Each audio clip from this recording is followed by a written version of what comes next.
حضور یہ پہلا سوال ہے اس آیت کریمہ کے بارے میں جس میں اللہ تعالیٰ نے فرمایا اعوذ باللہ من الشیطان الرجیم بسم اللہ الرحمن الرحیم الیوم اکملت لکم دینکم واتممت علیکم نعمتی ورضیت لکم الاسلام دینا۔ ایک دوست سے یہ سوال کرتے ہیں کہ آیت کریمہ کا یہ حصہ کھانے پینے کے احکامات اور حلال و حرام کی تفاصیل کے عین درمیان میں آیا ہے، اس جگہ پر اس کی حکمت اور مناسبت پوری طرح سمجھ نہیں آئی، وضاحت کی درخواست۔ یہ تو قرآن کریم کی تفسیر کے دوران جب مضمونوں کے تعلق کو قائم کیا جاتا ہے اس وقت یہ بیان کیا جا سکتا ہے، وہ سب آیات سامنے ہوں اور اس کو آگے بڑھایا جائے۔ ایسی مجلس کے لیے یہ سوال نہیں ہے۔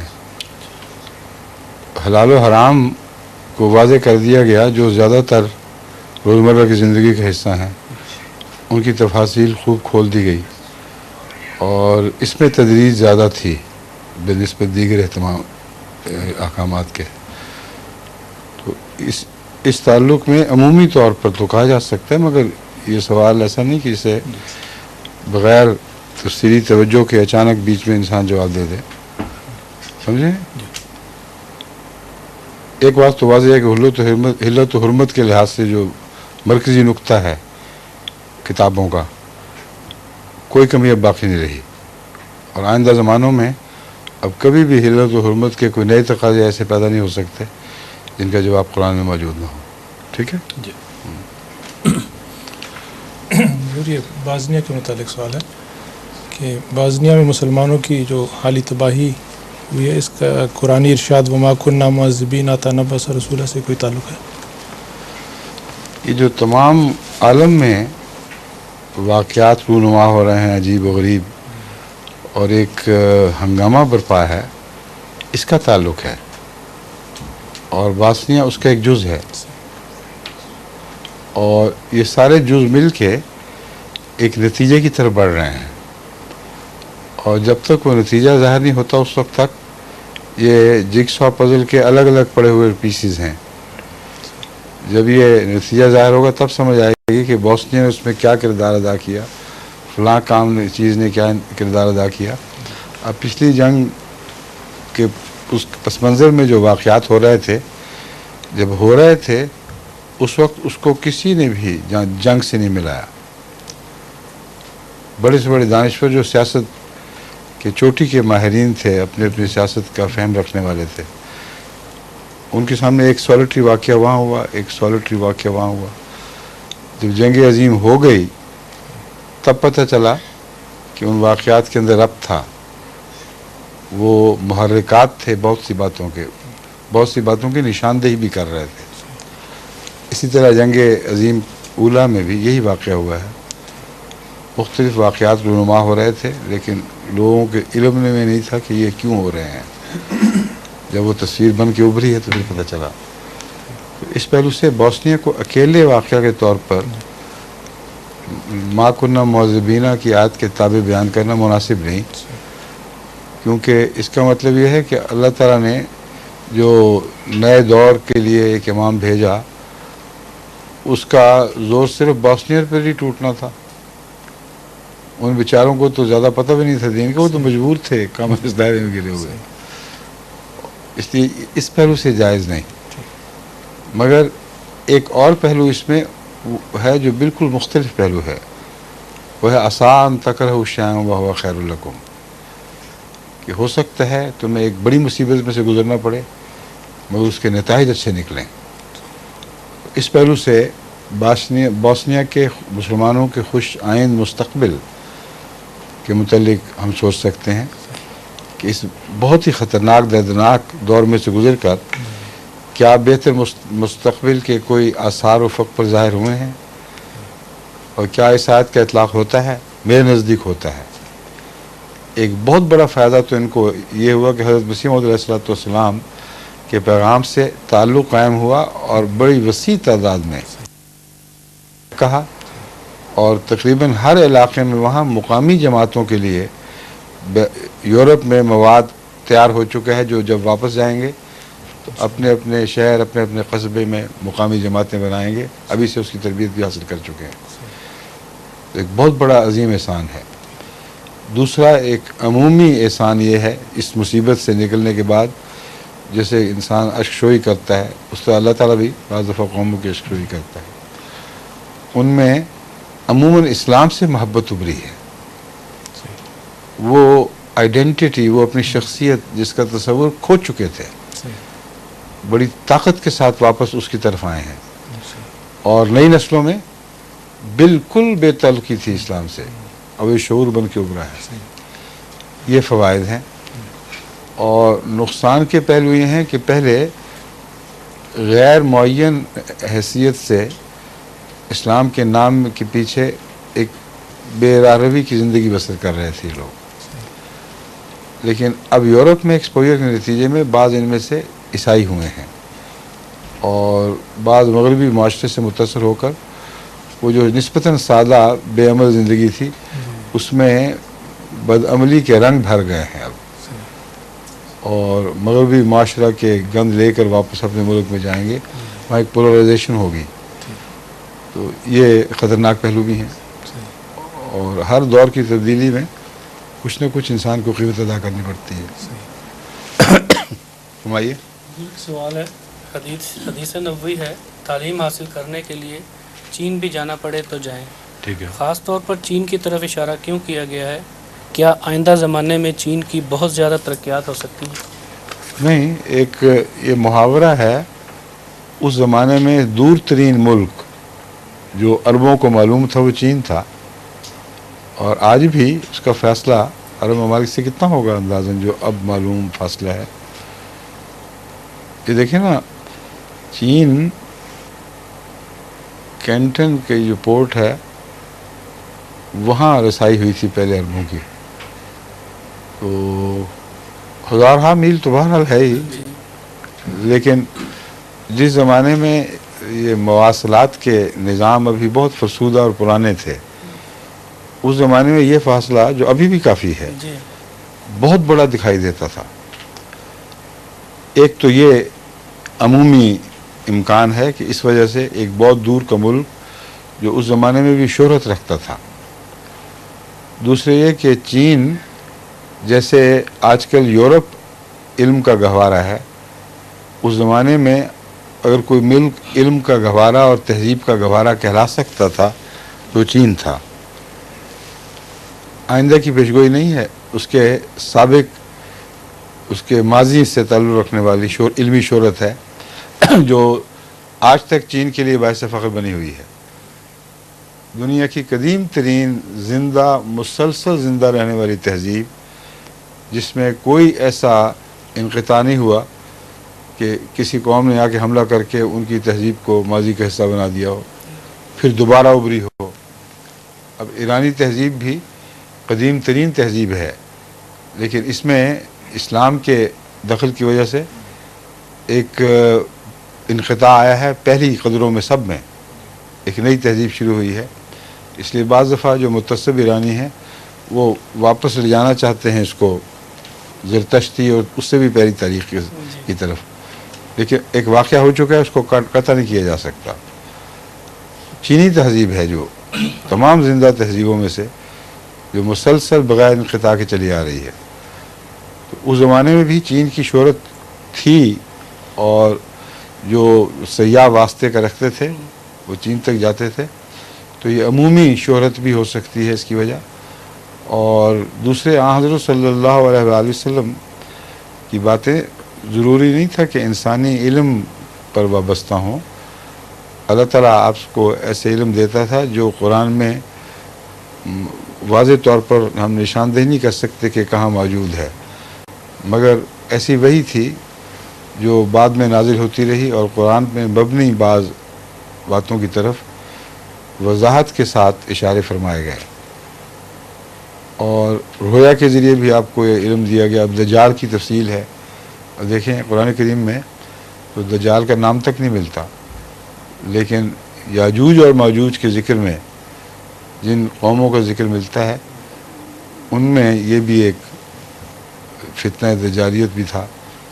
عیسائیت کے آغاز اور اس کے انجام کے تعلق میں فتنہ دجالیت کی نشاندہی فرمائی گئی، بلکہ بڑی تفصیل سے بیان کیا گیا ہے، مگر نام نہیں لیا. حضرت صلی اللہ علیہ وسلم نے نام لے کر دجال کا اس پر مزید بہت سی روشنی ڈالی ہے، جن میں سے ہر پیشگوئی کی بنیاد قرآن میں موجود ہے، مگر جب حدیثیں پڑھتے ہیں اکٹھی تو آپ کو کہیں دکھائی نہیں دے گی۔ قرآن کریم میں اللہ اس کی جو تیز رفتاری ہے اس کو گدھے اور اس کی رفتار سے ظاہر فرمایا گیا ہے۔ قرآن کریم میں ہے کہ اونٹنیاں، گابن اونٹنیاں معطل چھوڑ دی جائیں گی، کیونکہ وہ تیز رفتاری اور نرم رفتاری کے سفر میں مشہور تھیں۔ اس سے بہت بہتر تیز رفتار اور نرم رفتار گاڑیاں نکلائیں گی۔ مگر ان سب باتوں کا، ہوائی جہازوں کا ذکر قرآن کریم میں، یہ ساری پیشگوئیاں حضرت صلی اللہ علیہ وسلم نے دجال اور اس کے گدھے کے حوالے سے بیان فرما دی۔ تو حضور اکرم صلی اللہ علیہ وسلم کے بیانات کے پیچھے کوئی خفی وحی ہے، کوئی رہنمائی کے کچھ ایسے واسطے ہیں جو جبرائیل کی وساطت سے ہوئے ہوں یا براہ راست رویا اور کشوف کے ذریعے، اللہ بہتر جانتا ہے۔ مگر صرف قرآن کی وحی نہیں ہے، یہ مرکزی بنیادی کتاب کی حیثیت ہے قرآن کی۔ علاوہ روزمرہ اللہ تعالیٰ کے ساتھ ایک تعلق جاری و ساری تھا، ہر وقت آپ خدا کے سامنے حاضر رہتے تھے، اس لیے چین کا وہاں ذکر کر دینا، جبکہ اتنی عظیم شان پیشگوئیاں ہیں، ہرگز بعید دخل نہیں، نہایت ہی معمولی بات ہے۔ لیکن چونکہ واضح ذکر نہیں ہے اس لیے ہم اندازہ کہہ سکتے ہیں، ہو سکتا ہے یہ ہوا ہو، مگر میرا نہیں خیال کہ آئندہ کے لیے کوئی مستقبل میں چین کے عظیم علوم کی طرف اشارہ ہو۔ میرے خیال میں تو چین اپنے علمی ترقی کے دور کو مکمل کر کے اب اس مقام پہ پہنچ گیا ہے جہاں اس کی ایک الگ امتیازی حیثیت باقی نہیں رہی۔ ٹھیک ہے؟ حضور قرآن مجید میں ایک جگہ آتا ہے، ترجمہ یہ ہے، میں نہیں جانتا کہ میرے ساتھ کیا ہوگا اور تمہارے ساتھ کیا ہوگا، اس کی کیا وضاحت ہے؟ وضاحت ہوئی نہیں ہوئی تو یہ جو رسول اللہ علیہ وسلم بھی نہیں جانتے اور جن کو مخاطب ان کو نہیں جانتے تو آپ اور میں کیسے جان سکتے ہیں؟ یہ آپ صلی اللہ علیہ وسلم کیا آپ صلی اللہ علیہ وسلم حضور فرما رہے ہیں؟ جی قرآن میں کریم اللہ تعالیٰ نے رسول اللہ علیہ وسلم کو مخاطب کر کے فرماتا ہے جی جی تو کہہ دے کہ میں نہیں جانتا کہ میرے ساتھ کیا ہوگا، جی اور یہ بھی نہیں جانتا کہ تمہارے ساتھ کیا ہوگا۔ آپ مجھ سے پوچھ رہے ہیں کہ بتاؤ کیا ہوگا، میں کیسے بتا سکتا ہوں؟ جو خدا نے محمد رسول اللہ علیہ وسلم کو نہیں بتایا اور صرف ایک سوال کی صورت میں اٹھایا ہے، اس کی وضاحت میں کیسے کر سکتا ہوں؟ آپ کر سکتے ہیں؟ یہ عیسائی دوست میں ہاں؟ ایک عیسائی دوست نے سوال کیا تھا جی، کیا مطلب کیا تھا اس کا؟ مطلب کیا تھا اس کا؟ اعتراض کا مطلب بتائیں تو پھر میں جواب دوں گا۔ اگر وہ یہ کہنا چاہتا ہے کہ آپ عالم الغیب نہیں تھے تو یہی تو مقصد ہے آیت کا، بالکل پورا ہو گیا۔ صرف وہ علم ہے جو اللہ بتاتا ہے۔ دو باتیں اس میں ہیں بڑی قطعیت کے ساتھ، ایک حضرت محمد رسول اللہ صلی اللہ علیہ وسلم عالم الغیب نہیں تھے، نمبر دو جب تک خدا آپ کو خبر نہ دے اپنی طرف سے ایک ذرہ بھی کوئی دعویٰ نہیں کرتے تھے۔ اس لیے انکساری ایک عظیم مضمون تھا جو خدا نے نہیں بتایا کہ مجھے نہیں پتا، جو مرضی نتیجہ نکالو، میں اپنی طرف سے اندازہ نہیں لگاؤں گا، کیونکہ جو بات آپ کے منہ سے نکلتی وہ سب لوگوں کے لیے واجب الاطاعت ہو جاتی اور وہ ایمان اور یقین کا حصہ بن جاتی۔ اس لیے اس سے زیادہ احتیاط رسول دنیا کی تاریخ میں ہوئے ہوں گے ہمارے علم میں نہیں، زیادہ تو بہرحال نہیں، مگر قریب قریب بھی ایسے محتاط رسول جنہوں نے ہر بات کرنے سے پہلے دیکھا ہے کہ وہی مجھے اس بات پر کا مجاز بنا رہی ہے کہ نہیں کہ میں اس سوال کا جواب دوں۔ یہ بھی اسی آیت میں شامل ہے، کہہ دے کہ مجھے نہیں علم اور تم چاہے جو مرضی کہو، جب تک خدا مجھے علم نہیں دے گا میں نہیں کوئی دعویٰ کر سکتا۔ ٹھیک ہے؟ ایسا میرا یہ سوال تصویریں بنانے کا متعلق ہے۔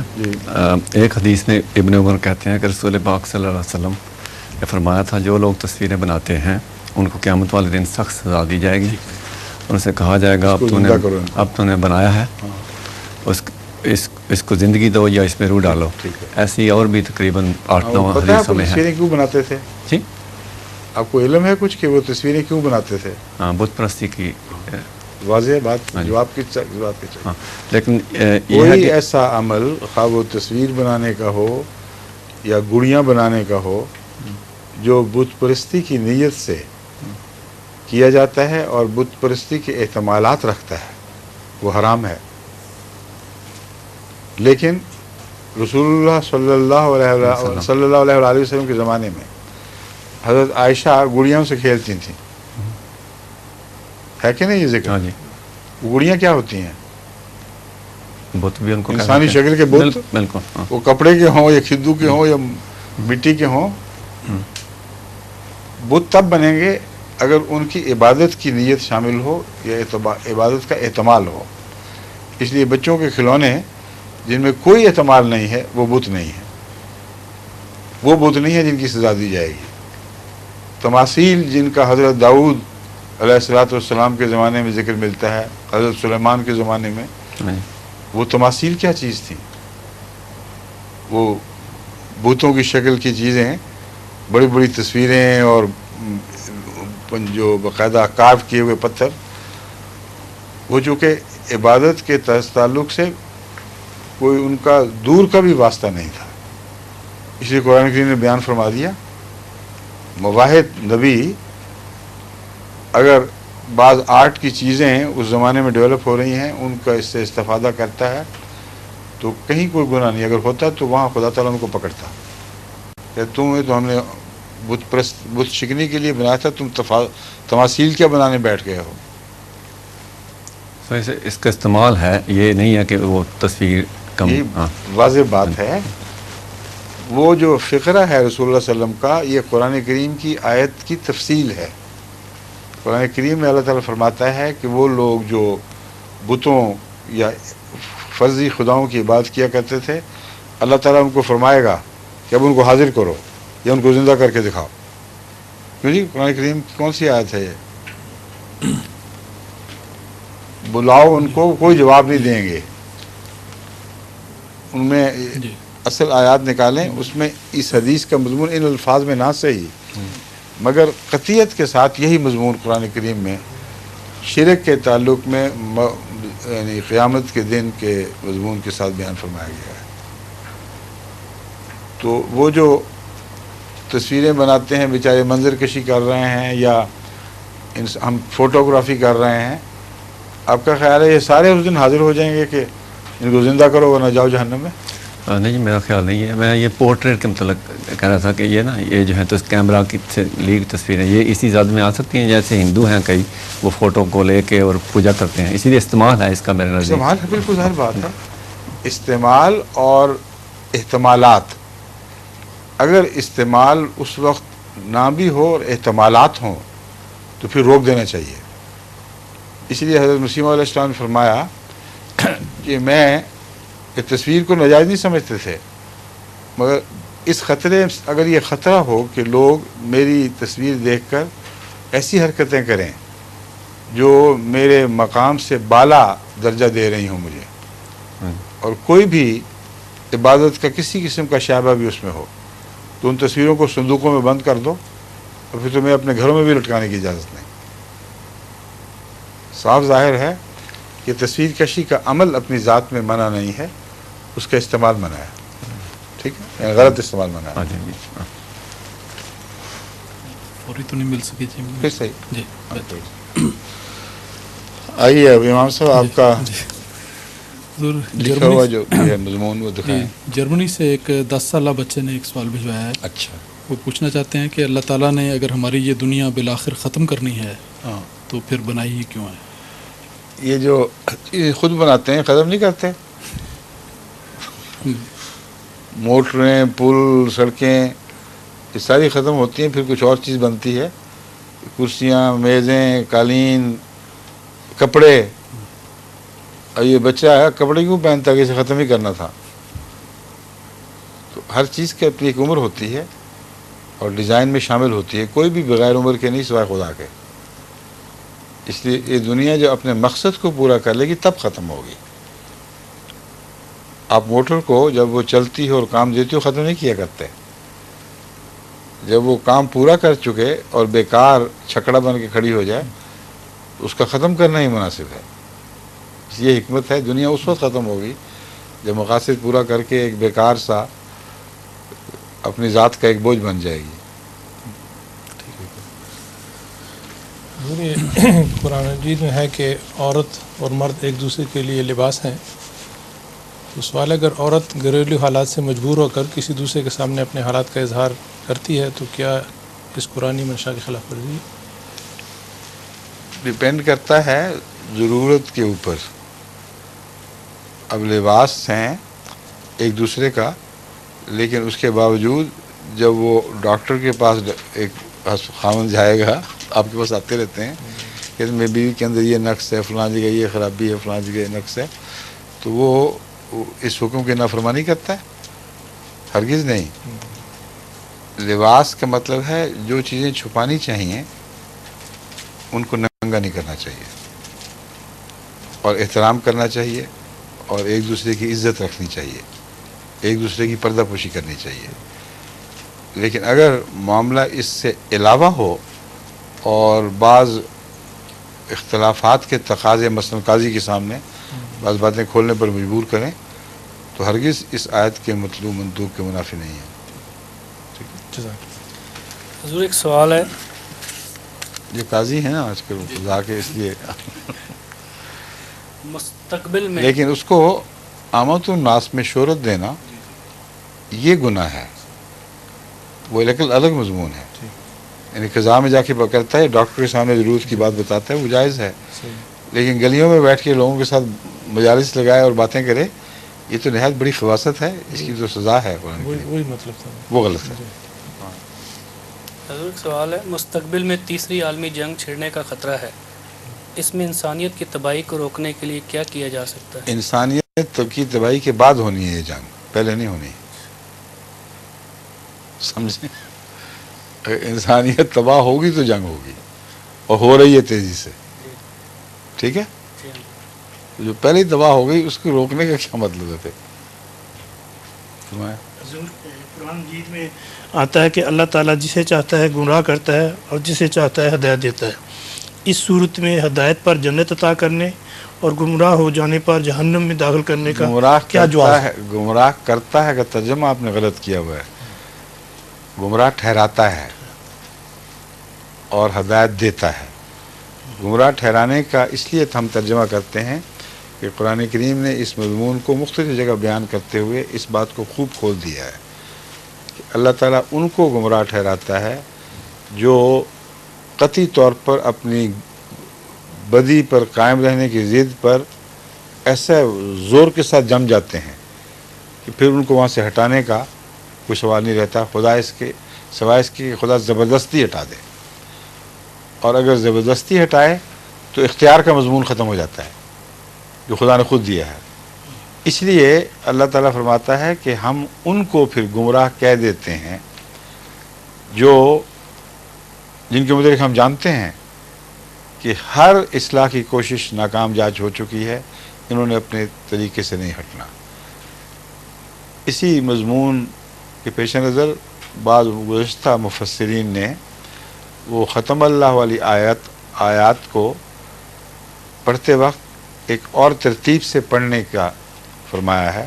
اور حضرت مسیم علیہ السلام، حضرت مسلم موعود رضی اللہ تعالیٰ عنہ ہماری جماعت کا یہی موقف ہے کہ دراصل یہ مضمون ہے اس میں، ان الذین کفروا سواء علیہم. یہ کیا مطلب ہے؟ وہ لوگ جو کافر ہوئے ان کا سب کافروں پر برابر ہے. انذرتہم لہم ام لم تنذرہم، یہ نتیجہ نکالیں گے اگر تو پھر آپ کے والا اعتراض اٹھ کھڑا ہوگا. اور واقعات کے خلاف ہے. جن لوگوں نے کفر کیا ان کو جب رسول اللہ صلی اللہ علیہ وسلم نے سمجھایا تو بہت ہیں جو شفا پا گئے بیماریوں سے، بہت ہیں جنہوں نے لبیک کہا اور آپ کے پیغام کو قبول کر لیا. تو کیا اس آیت میں اور امر واقعہ میں ایک تضاد ہے؟ گویا نعوذ باللہ یہ غلط بیانی ہے خدا تعالیٰ کی طرف سے. یہ تو ہو ہی نہیں سکتا. اس لیے اس کا حل جو ہے وہ یہ ہے کہ یوں پڑھا جائے ان الذین کفروا سواء علیہم، وہ ایسے لوگ جنہوں نے کفر کیا جن پر یہ بات برابر ہے کہ خواہ تو ان کو ڈرائے خواہ نہ ڈرائے. انذرت لہم ام لم تنذرہم، وہ لوگ جنہوں نے اپنے پر یکساں کر لیا تو ڈرائے نہ ڈرائے اور انہوں نے کفر پہ قائم رہنا ہے. یہ وہ لوگ ہیں کہ ختم اللہ علی قلوبہم، اللہ نے مہر تصدیق ثبت کر دی ہے کہ اب ان کے اوپر کچھ نہیں، کوئی فائدہ نہیں، یہ لکھے گئے ہیں مردود. اب ان کی آنکھیں دیکھیں گی تو پیغام جو اندر پہنچائیں گی وہ صحیح پیغام نہیں ہوگا. یہ نہیں کہ دیکھنا بند ہو گیا ہے، کان جو سنیں گے اس کی غلط آواز اندر پہنچائیں گے. بیمار کان ہیں، بیمار آنکھیں ہیں.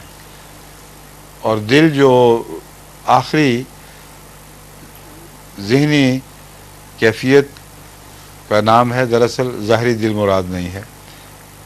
آخری ذہنی صلاحیت جو انسان کو فیصلے کی دی گئی ہے وہ ذہن دماغ کے کسی ایک جگہ واقع نہیں ہے، وہ ایک عمومی عمل کا ایک نقطہ ہے جس کا کوئی تعین کسی جگہ کے لحاظ سے نہیں کیا جا سکتا. اور بعض جگہوں فیصلے کی طاقتیں جو بعض دائیں حصوں سے بظاہر تعلق رکھتی تھیں، سمجھی جاتی تھیں، جب آپریشن کر کے ان کو کاٹ دیا گیا تو وہ فیصلے کی طاقت دوسری طرف منتقل ہوتی ہوئی دکھائی دی ہے، اور اس بات کے فیصلے پھر بھی ہو رہے ہیں.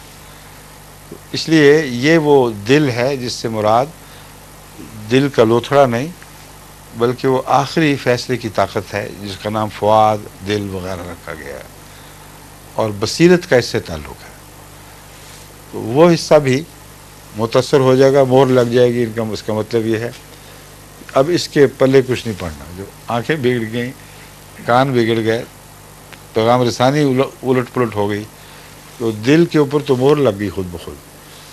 تو جو خود بخود کا مضمون ہے، چونکہ فیصلہ آخری اللہ تعالیٰ فرماتا ہے اور اپنے علم کے بنا پر ایک بیان جاری فرما دیتا ہے کہ یہ ہو گیا ہے واقعہ. یہ ہے جس کا مطلب یہ ہے، یہ ہوتا ہے جس کا مطلب ہے کہ اس فیصلے کی ذمہ داری خدا پر نہیں ہے، عمل اور بدکرداری کی ذمہ داری کرنے والے پر ہے. فیصلہ دینے والے پر ہرگز اس کی کوئی ذمہ داری نہیں. اب قضائی فیصلے ہوتے ہیں، عدالتی فیصلے ہوتے ہیں. اب ایک جج کہتا ہے ہم اس کو قاتل ٹھہرا رہے ہیں، مطلب ہے قاتل قرار دے رہے ہیں. تو آپ کہیں لوگ جج قاتل تو جج نے قرار دیا، اس کو خام کو پھانسی دے رہے ہیں.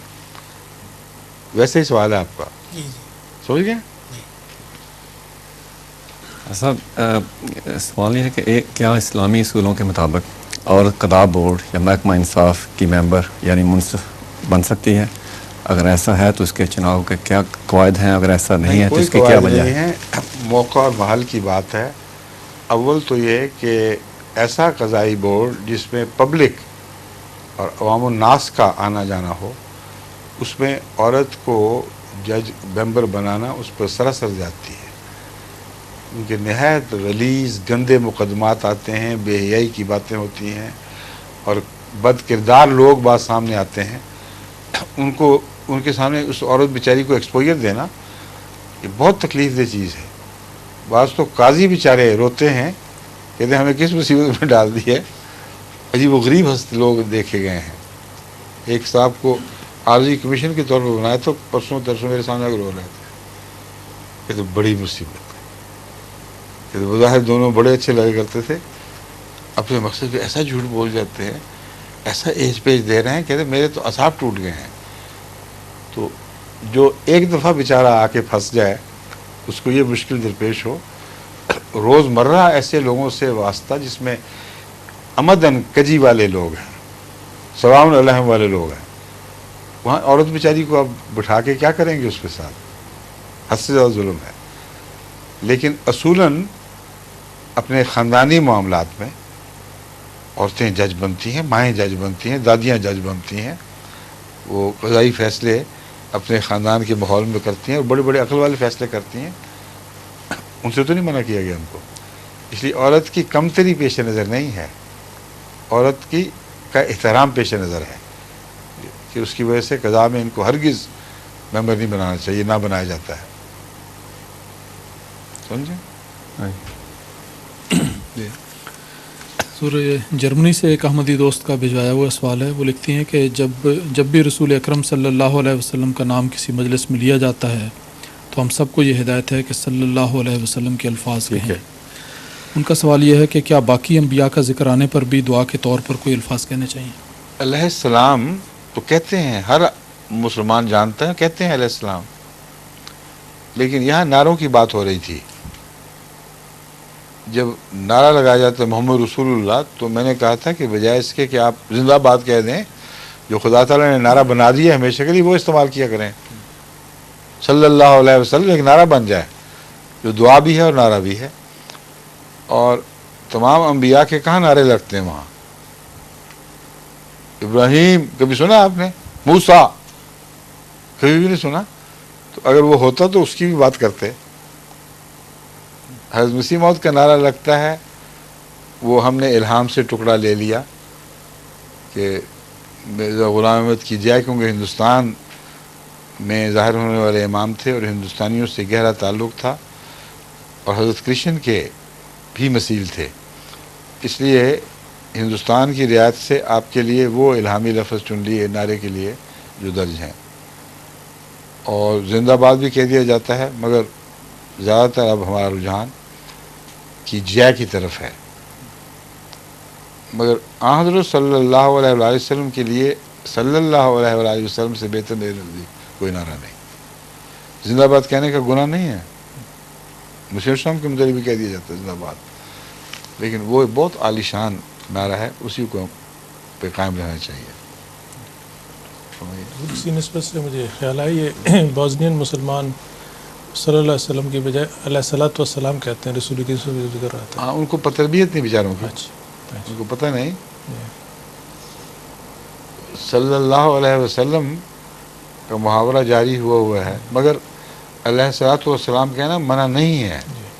یہ آپ کو بتا دوں، ہو سکتا ہے اس زمانے کے علماء نے جنہوں نے تربیت کی تھی علیہ الصلوۃ والسلام کے حدیث وغیرہ میں یہ پڑھتے ہوں گے تو اسی کو استعمال کیا. مگر اب جو عام طور پر مسلمان دنیا میں رائج ہو چکا ہے وہ صلی اللہ علیہ وسلم ہے.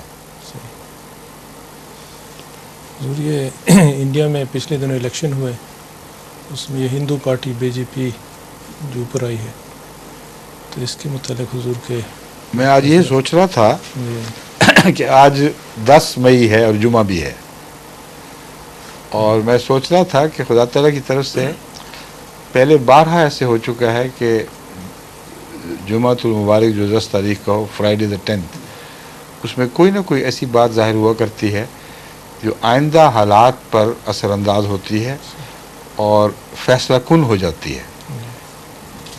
اور کئی ایسی باتیں میں پہلے بیان بھی کر چکا ہوں اپنے وقت میں، فرائیڈے the 10th پہ جو ہوتی رہی ہیں. تو آج صبح مجھے خیال آیا کہ خبروں میں جب میں نے اخبار دیکھا تو بھرا پڑا تھا ہندوستان کی بی جے پی کی فتح سے. اب یہ درست ہے کہ کوشش یہ کی جائے گی کہ ان کو چھوڑ کر کولیشن حکومت بنائی جائے، مگر ہندوستان کے اتنے بڑے علاقے میں ہندو پرستی کا اتنا زور پکڑ جانا کہ ایک پارٹی ابھری ہے جو سیاست کو چیلنج کر رہی ہے، جو نقشے بدلنے کا پروگرام لے کر آئی ہے. یہ ناممکن ہے کہ اس کے اثرات ارد گرد و پیش نہ پڑیں. اور جماعت احمدیہ کے متعلق اللہ کی جو بھی تقدیر ظاہر ہونی ہے، ہو سکتا ہے اس تعلق کے نتیجے میں وہ بھی ظاہر ہو اور کچھ ایسے آثار سامنے آئیں جو بالآخر خدا تعالیٰ بالآخر جماعت کی فتح پر منتج ہوں پھر، اور دور کی تبدیلی کی طرف اشارہ کرنے والا ہوں. کس طرح ہوگا یہ اللہ بہتر جانتا ہے، مگر چونکہ آج کا دن بہت اہم ہے اور خبریں آج ہی کے دن میں یہ نکلی ہیں، اس لیے میں سوچ رہا تھا، پہلے مجھے خیال بھی نہیں تھا کہ یہ واقعہ کوئی تعلق رکھ سکتا ہے.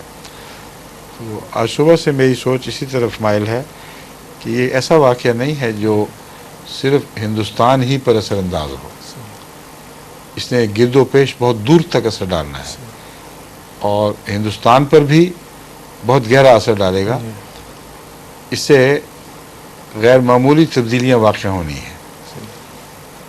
اس لیے اللہ تعالیٰ کے نزدیک اگر یہی تقدیر ہے تو ان تبدیلیوں کی اوٹ سے پھر ایک امن کی صبح بھی طلوع کر سکتی ہے، کیونکہ آسان تکرہ شیئا وہو خیر لکم ولا مضمون. ٹھیک ہے. حضور ایک سوال ہے، مغربی ممالک میں بچوں کو اسکولوں میں میوزک کی تعلیم دی جاتی ہے، ٹھیک ہے.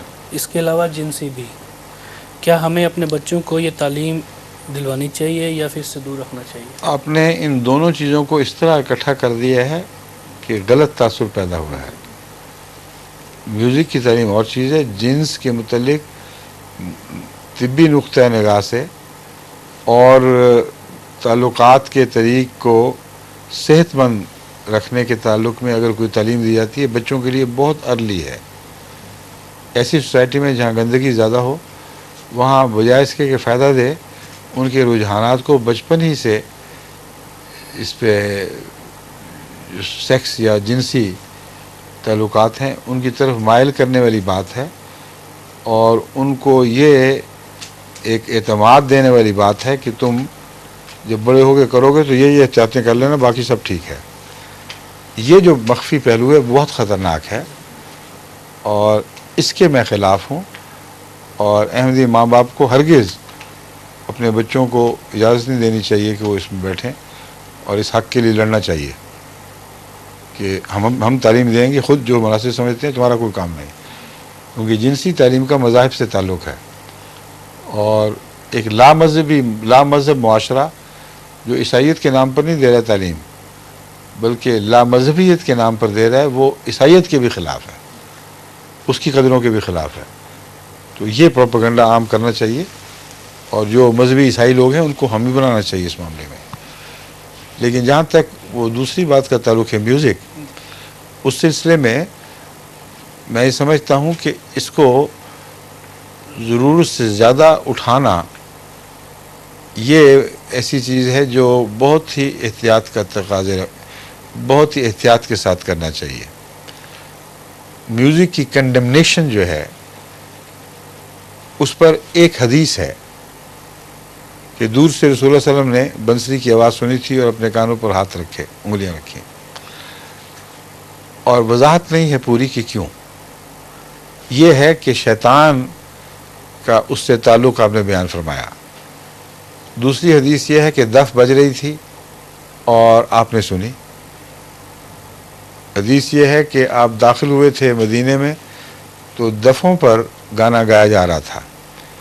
لیکن صرف یہی نہیں بلکہ حضرت عائشہ صدیقہ رضی اللہ تعالی عنہا کے ہمجولیاں آپ کے پاس بیٹھی، اس زمانے کی جو میوزک تھی اس کے ساتھ گانے گا رہی تھیں، اور رسول اللہ صلی اللہ علیہ وآلہ وسلم منہ دوسری طرف پھیر کے لیٹے ہوئے تھے.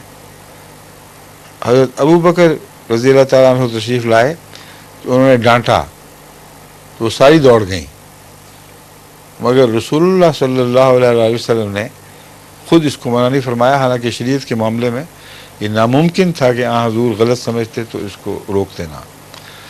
ایک یہ عمومی پہلو ہے، اس لیے فتوے میں جو تشدد کرتے ہیں میں ان کے ساتھ نہیں ہوں، مگر ہر لغو چیز کی ایک ضروری نہیں کہ آغاز میں بھی لغو ہو.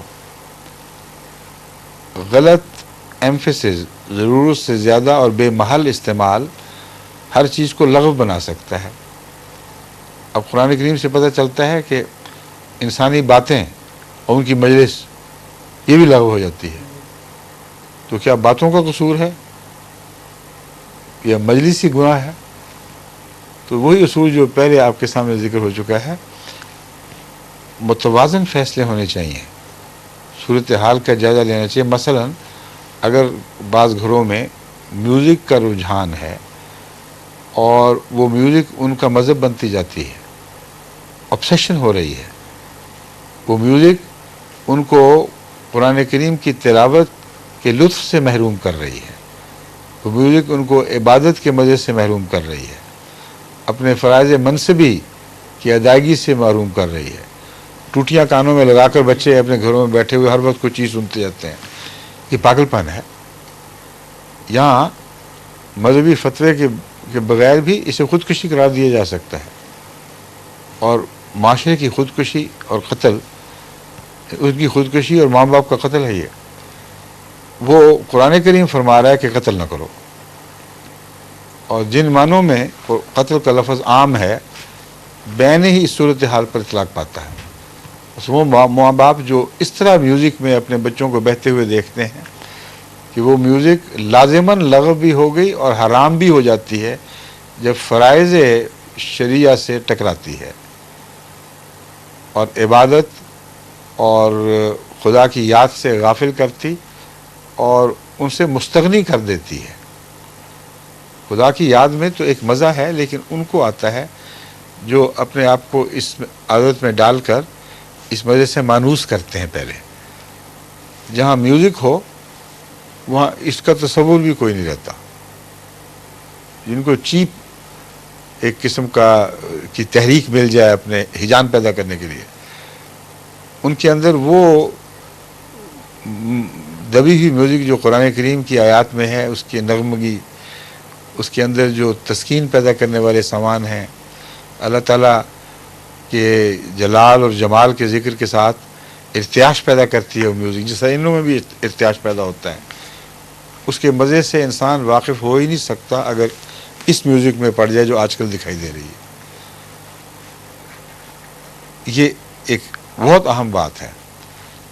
اس لیے بعض بچیوں کو جنہوں نے یہ مجھ سے ذکر کیا خود، ان کو میں نے سمجھایا، میں نے کہا ایک کلاس میں علم کے طور پر اگر تم میوزک پڑھ لیتی ہو تو گناہ نہیں ہے، مگر اس قطعی فیصلے کے ساتھ کہ میوزک کو تم اپنی زندگی میں مسلط نہیں ہونے دو گی، قطعی کبھی بھی، اور اس سے ایک سرسری سا لمم کا تعلق ہے، اس سے زیادہ نہیں۔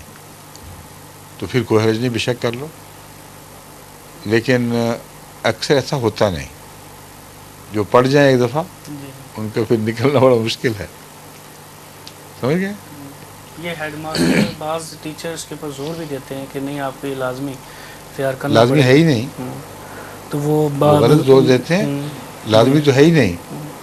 مگر میں یہ کہہ رہا ہوں کہ اگر کہیں لازمی بھی ہو تو تعلیم کے دوسرے مفاد کی خاطر یہ کم درجہ کی غلطی نسبتاً جو ہے اس میں سے گزرنا بھی پڑے، اس ارادے کے ساتھ اس کا ضرر، اس کے ضرر سے محفوظ ہو سکتے ہیں کہ ایسی بچوں کو تربیت دی جائے، بچوں کو کہ میوزک کو تم حقیر و بیمانی سمجھو، روٹین علم کے طور پر، ایک نالج کے طور پر پڑھ لو، اس میں سیکھ لو بے شک، لیکن اپنی زندگی پر، اپنے دماغ، اپنے دل پر اس کو غالب نہ آنے دو۔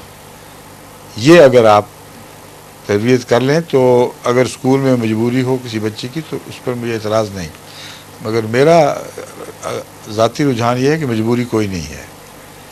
بعض لوگ بہانے بناتے ہیں، بعض بچیوں کا خود دل چاہ رہا ہوتا ہے تو آگے ماں باپ کہتے ہیں ہمارے استاد نے کہہ دیا کہ یہ کرو، اور پھر جب وہ آپ ان کو نہ کہیں تو استاد کے پاس جا کے آپ کی شکایت کرتی ہیں کہ ہمارے ماں باپ نہیں کرنے دیتے۔ وہ پھر متنفر ہوتا ہے مذہب سے، رد عمل دکھاتا ہے اس نظم و ضبط کے خلاف جو بچوں کے تعلیمی معاملات میں ان کے نزدیک دخل اندازی کر رہا ہے، ان کی خواہشات پر قدغن لگا رہا ہے۔ یہ سارا فتنہ اس لڑکے یا لڑکی کے دل سے پھوٹتا ہے جو دل سے ان کی قائل ہے اور زبان سے آپ کی قائل ہے۔ جہاں یہ نہ ہو میں نے کبھی بھی فتنہ نہیں دیکھا۔ جہاں یہ بچیاں اس قسم کی ہوں جو خود اپنی ذات پر قائم اور اپنے فیصلوں کو خوب غور سے دیکھ کر قبول کرتی ہیں، ان کا میں نے حال دیکھا ہے، وہ اپنے اسکول میں جا کہتے ہیں میرا دل نہیں چاہتا، بس مجھے تم کیسے مجبور کر سکتے ہو، آئی ڈونٹ وانٹ اٹ۔ وہ ذکر ہی نہیں کرتی کہ ماں باپ نے سمجھایا ہے، استاد کی وہی زبان بندی ہو جاتی ہے، پھر بات الٹ کر اس کے کورٹ میں چلی جاتی ہے، پھر اگر وہ دخل دے تو پھر ماں باپ کو حق ہے، تم کون ہوتے ہو میرے بچوں کے معاملے میں دخل دینے کے؟ جو تعلیمی تقاضے ہیں وہ پورے کرو، اور خبردار ہے جس کو زبردستی کا کچھ سکھاؤ، میں نہیں سکھاتا، آپ بھی نہیں سکھائیں، تو بچے کی آزادی کا سوال آ جاتا ہے بیچ میں، سمجھ گئے؟ حضور یہ نعروں کے متعلق، اس کے متعلق نعرہ کے متعلق اچھا اس اللہ تعالیٰ کی شان میں اور اسلام کی شان میں جذبات اپنے ظاہر کرتے ہیں ہم، یہ پہلے مذہب میں بھی تھا کہیں؟ کیا پہلے مذاہب میں بھی تھے نعرے وغیرہ؟ وہ آپ نے سنا نہیں ہوا وہ شعر مشہور، قتل عاشق کسی معشوق سے کچھ دور نہ تھا، پر تیرے عہد سے پہلے تو یہ دستور نہ تھا، ہیں؟ جو نعرے کو اب مضمون ظاہر ہوا وہ آپ کے عہد سے پہلے نہیں تھا، سمجھیں آپ؟ نعرے لگا کرتے تھے، مگر جس جوش کے ساتھ آپ لگاتے ہیں اور ضرور لگاتے ہیں، اور موقع ہو یا نہ ہو لگانے ہی لگانے ہیں، موقع محال سے لگا. یہ میں کہہ رہا ہوں کہ تیرے عہد سے پہلے تو یہ دستور نہ تھا، ٹھیک ہے؟ آگے چلیں. سب آج کل کافی رواج ہو گیا ہے کہ مسلمان عورت کے لیے شادی کے بعد خاوند کا فیملی نام جو سر نیم اپنانا، ٹھیک ہے. کہ اسلام میں اس کا کیا ہے، اور یہ کیا یہ مغربی تہذیب کی تقلید ہے کہ اسلامی کیا ہدایت ہے اسلام اسلام نے کا؟ تو صرف یہ اصولی ہدایت دی ہے کہ ہم نے تمہیں شعوبوں اور قبائلہ میں تبدیل کیا لتعارف ہو، تاکہ ایک دوسرے سے تعارف حاصل کرو اور تمہارے نشان بن جائیں، ورنہ ہر ایک کا حمید نام ہی خالی ہوتا تو اتنے کثرت سے اشتباہ پیدا ہوتے، کون سا حمید، اس کی لمبی باتیں بتانی پڑتی ہیں، مگر حمید گوندل، حمید شاہ، حمید قاضی، یہ وغیرہ وغیرہ لفظ مدد دیتے ہیں. تو عورت کی آئیڈینٹی اگر خاوند کے ساتھ بن جائے تو کیا حرج ہے اس میں؟ جب آپ کہتے ہیں عربوں میں رواج تھا اور قرآن نے اس کو جاری رکھا، یہ ام فلاں ہے، ام کلثوم، تو بیٹے کے ساتھ وابستہ ہو سکتی ہے، خاوند کے ساتھ کیا گناہ ہے اس کا؟ نہیں، غلط کیوں ہے؟ غلط نہیں، اسلام کی تعلیم میں بتا رہا ہوں. آپ نے پوچھا تھا اسلام میں کیا تعلیم ہے، اسلام اس کو ہرگز غلط قرار نہیں دیتا، اور یہ اگر فائدہ مند ہے تو اس کو محض اس لیے ترک کرنا کہ فلاں قوم میں رواج ہے یہ جائز نہیں، اس وجہ سے ترک کرنا. اگر کوئی اپنا پرانا ٹائٹل جاری رکھنا چاہتی ہے اس کی مرضی ہے، اس کو زبردستی روکا بھی نہیں جا سکتا، ٹھیک ہے؟ ہاں بالکل ٹھیک ہے. غیر احمدی اعتراض کرتے ہیں کہ نبی کے لیے شعر کہنا نبی کی شان کے خلاف ہے، تو پھر مسلم صاحب نے اپنے خیالات کا اظہار جو وہ جو شعر ہے جس جگہ یہ مضمون ملتا ہے اس کو تو پڑھیں. قرآن کریم شاعر کی جو تفسیر بیان فرما رہا ہے اس تفصیل کے ساتھ نبی کا کام نہیں ہے، مگر ان لوگوں میں جو شعر کہتے ہیں قرآن نے استثناء بھی تو رکھ دیا خود ہی، الا الذین آمنوا، جو ایمان لانے والے شعراء ہیں ان پر کوئی حرف نہیں ہے، ٹھیک ہے؟ اور اس تعریف کی روح سے حضرت صلی اللہ علیہ وآلہ وسلم نے جنگ حنین میں یہ شعر بنایا اور پڑھا، انا النبی لا کذب انا ابن عبد المطلب. پہلے وہ مسئلہ تو حل کر لیں. بامانی بامقصد شعر جو شعر کی لغویت سے پاک ہو اور جھوٹ سے آزاد ہو، اس کو قرآن کریم نے کہیں منع نہیں فرمایا. جن معنوں میں ایک تو یہ ہے قرآن کے معنوں میں، دوسرا ہے شاعر کہنے والوں کے ذہن میں کیا چیز تھی. حضرت صلی اللہ علیہ وآلہ وسلم کو جب شاعر کہا جاتا تھا تو جھوٹے کے معنوں میں، اور ان معنوں میں کہ اس نے اپنی وحی اپنی شعری طاقتوں سے بنائی ہے، اس کا انکار ہے. وما ينبغي له، یہ ان معنوں میں شاعر ہے نہیں جو تم سمجھ رہے ہو.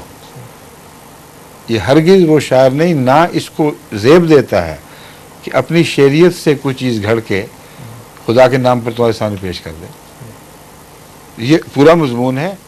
باقی اعتراض کا جنہوں نے بہانہ ڈھونڈنا وہ تو کرتے ہی رہتے ہیں، ان کو ٹکسالی کا چھوٹا سا جواب وہی کافی ہے کہ جنگ حنین پہ کیا واقعہ ہوا تھا. ٹھیک ہے.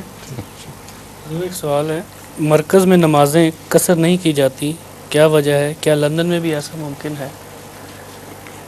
قصر کی جا سکتی ہیں. جی مرکز میں مسافر آئے جی. اور وہ شرطیں پوری کرے، اس کو منع نہیں ہے.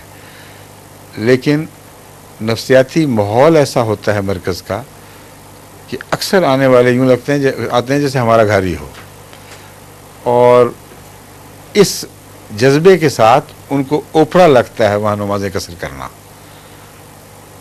اور اپنی مسافریت کا احساس نہیں رہتا بلکہ گویا گھر پہنچ گئے ہیں. اور پھر جب مسجدوں میں نمازیں پڑھتے ہیں تو سب مقامی امام ہوتے ہیں، ان کی قصر کی گنجائش ہی کوئی نہیں. تو شاذ ہی موقع ہوگا کہ جب اکیلی نماز پڑھیں تو وہ قصر کریں. اگر کر لیں تو ہرگز گناہ نہیں، نہ کریں تو مرکز کو جو ایک امتیازی مقام حاصل ہے باقی جگہوں سے مقابل پر، اس کی وجہ سے اس کو غلط نہیں کہا سکتے کہ بالکل ہی زبردستی ان سے نمازیں قصر کروائی جائیں. سمجھیں؟ لیکن یہ جو لنڈن ہے، لنڈن کو اس لیے کہ میں یہاں رہتا ہوں، جو لنڈن آئے وہ نمازیں قصر شروع کر دے نا، وہ سمجھے کہ میں پابند ہوں پوری نمازیں پڑھنے کا، خواہ مسافر ہو، یہ درست نہیں. یہ الٹ ہے. یہ ان کا مطلب یہ نہیں کہ قصر کریں، مطلب ہے کہ مسافر آ رہے ہیں کہیں سے، کوئی جیسے ڈاکٹر صاحب کو آپ نے بلایا آج دور سے تشریف لائے ہیں، کہ چونکہ یہ لنڈن پہنچے ہیں اس لیے ان کا قصر کا حق چھینا گیا. غلط ہے یہ بات. ٹھیک ہے، حق قائم ہے، وہ حال ربا میں بھی قائم رہتا ہے. چلیں. حضور سورت بنی اسرائیل میں آیت نمبر 54 میں اللہ تعالیٰ فرماتا ہے، جس کا ترجمہ تفسیر صغیر میں یہ ہے، اور تو میرے بندوں سے کہہ کہ وہی بات کیا کریں جو سب سے زیادہ اچھی ہو، کیونکہ شیطان یقیناً ان کے درمیان فساد ڈالتا رہتا ہے. شیطان انسان کا کھلا کھلا دشمن ہے. اس کے علاوہ اللہ تعالیٰ سورت شمس میں آیات 8 اور 9 میں اللہ تعالیٰ انسان سے کے متعلق فرماتا ہے کہ جس کا ترجمہ تفسیر صغیر میں یہ ہے، اور انسانی نفس کو بھی اور اس کے بے عیب بنائے جانے کو شہادت کے طور پر پیش کرتا ہوں کہ اس اللہ نے نفس پر اس کی بدکاری کی راہوں کو بھی اور اس کے تقوی کے راستوں کو بھی اچھی طرح کھول دیا ہے. اب سوال پیدا ہوتا ہے کہ جب اللہ تعالیٰ نے انسانی نفس کو بے عیب بنایا ہے اور اس پر بدکاری اور تقوی کے راستوں کو بھی کھول دیا ہے، تو پھر شیطان کس طرح انسان کو ورگلاتا رہتا ہے؟ آپ نے جس طرح سوال اٹھایا میرے خیال میں تو سوال بنتا ہی کوئی نہیں. ہرگز کوئی سوال نہیں بن رہا. بات یہ ہے کہ انسان پر جب اس کی تقوی اور بدی کی راہیں کھول دیں تو ظاہر ہے کہ دونوں اختیار کرنے کا اس کو حق دے دیا. جب حق دے دیا ہے تو شیطان اس کو استعمال کیوں نہ کرے. اور یہی اس کا مکالمہ ہوا ہے اللہ تعالیٰ کے ساتھ. اس نے کہا مجھے مہلت دے، تو یہ جو مٹی کے بنے ہوئے لوگ ہیں جن کو تو نے مجھ پر فضیلت دے دی ہے، میں دکھا دوں گا کہ یہ میری عبادت کریں گے تیری بجائے. ساتھ اس نے خود بھی کہا الا عبادک المخلصین. یہ کیا ہے؟ مخلصین ہیں جو بھی ہے.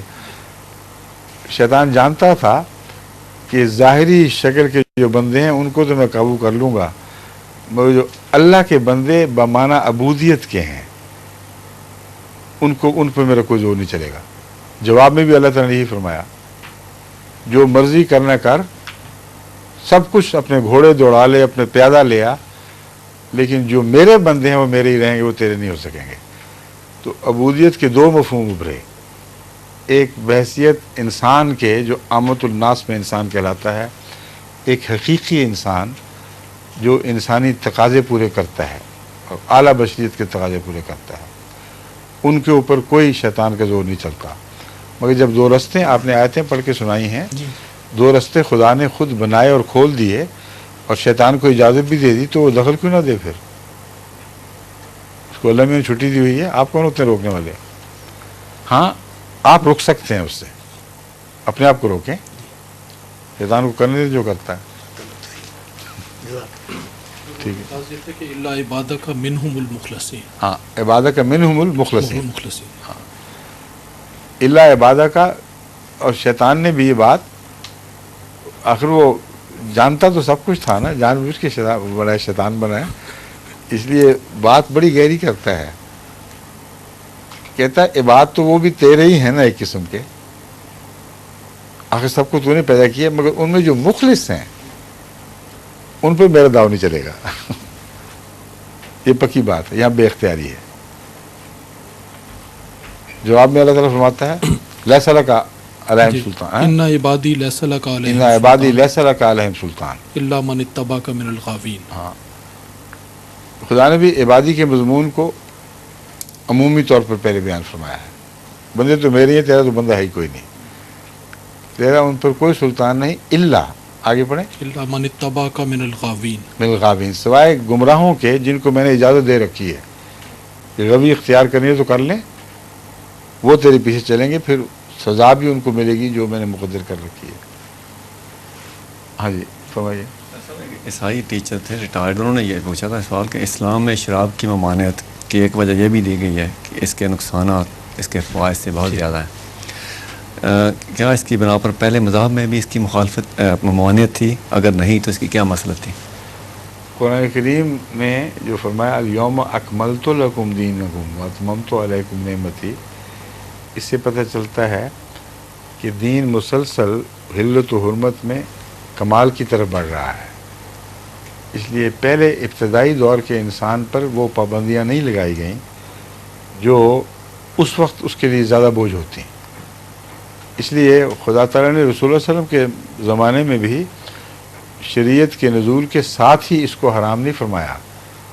13 سال لگ گئے ہیں مکے میں، اور پھر مدینے میں بھی 1 سال یا 2 سال کا عرصہ گزرا ہے، تب جا کر یہ حرام ہوئی ہے، جس کا مطلب تھا کہ فی ذاتے ہی اس طرح حرام نہیں ہے جیسے غلاظت حرام ہے، اس کے اندر پاکیزگی کے معنی بھی پائے جاتے ہیں، جرائم کش بھی ہے یہ، لیکن چونکہ انسان اسے حد اعتدال میں نہیں رکھ سکتا، اور سابقہ تجارب نے بتا دیا کہ حد اعتدال میں نہیں رکھ سکا، اور بھاری تعداد میں وہ لوگ ہوں گے جو اعتدال سے تجاوز کر جائیں گے، اس لیے عمومی مفاد کے پیش نظر خدا تعالیٰ نے فرمایا کہ اس کے چونکہ منافع سے ضرر بڑھ گئے ہیں، اس لیے اس کو چھوڑ دینا چاہیے۔ سمجھو؟ فرمائیے۔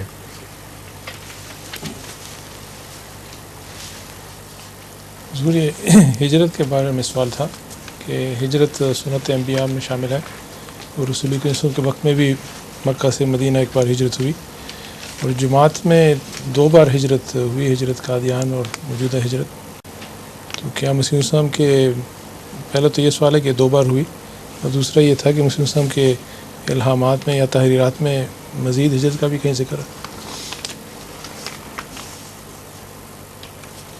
آپ کو 2 ہجرتیں کافی نہیں ابھی تک ہوئی جو مزید کی خواہش ہے؟